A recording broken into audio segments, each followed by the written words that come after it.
Start with the M and ends with a Y. It's Marky Vlog. Welcome to my vlog. The content of this video is all about the characteristic of language. Wait. The characteristic of language can be discussed and comparing animals and non-human communication. And if you want to know about the characteristic of language, just keep on watching.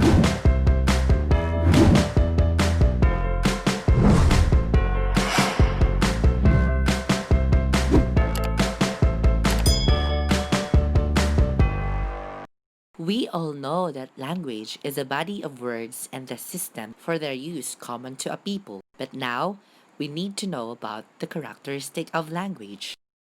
First, language is arbitrary. Means that there is no similarity between given features of language and its meaning. For example, this chair. We use it for sit. So there is no other meaning of this chair. Next, language is a social phenomenon. Of course, language developing culture, establishing human relations. For example, sawadee ka. Oh, sawadee ka. Sawadee ka is from Thailand.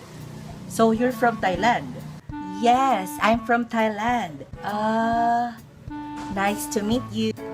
Nice to meet you too. Next, language is a symbolic system. It consists of different symbols and sounds, and also, wait, I forgot. A meaning can be pointed out by single. For example, go time, go time, go, go time, go time, go time. Madonna, what's the meaning of that symbol T? No, T, it symbolizes tide for time. I support for time. Look at tide. Oh, he shot the ball. He shot the ball. Next is language is a vocal and verbal and sounds. That's the sound. It means that we always have a way in communicating ideas using sound. For example, Madonna, what sound of animal is this? Har, har, har, har, har. It's a dog. Perfect. You got a star. Next, language is non-instinctive and conventional. Language may also change and pass on, extended, developing over time. Hello, how may I help you? For example, I wish I had a boyfriend. Charot. Madonna, what is charot? Oh, you don't know the charot? Charot is a new expression from Philippines. You need to adapt new language.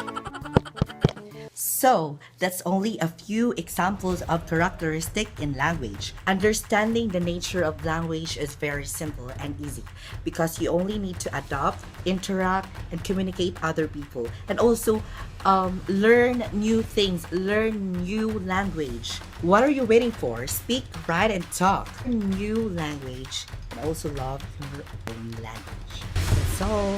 Thank you. That's the end of our vlog today. Thank you for watching and peace out.